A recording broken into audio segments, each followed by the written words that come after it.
cần dung xe cần dung đất lăng xe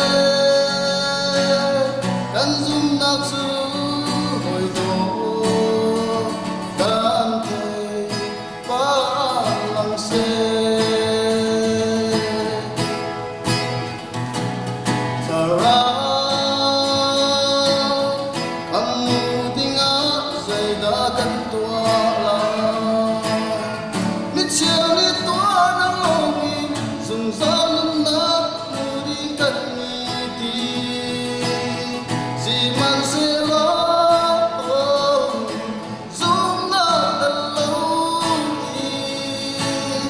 kan tua mi chu khama cha sa atlai lo kan zum na le kan tua na tu te no tha lo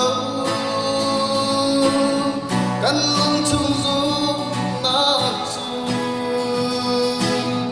kan nun sia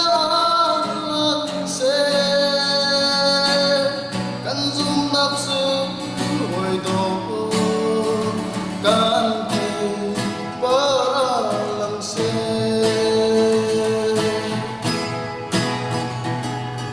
thara kamu tinggal sega erbi michel di tua nang longin sung san na di kan ni ti si man se lo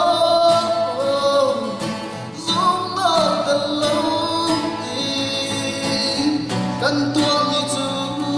kham na za sa atlai lo kan zum na le kan tua na chu che no tha lo kan long chung zum na chu kan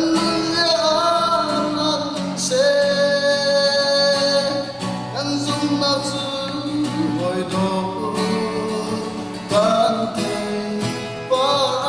lăng xe can dung na chu hồi đó can thầy ba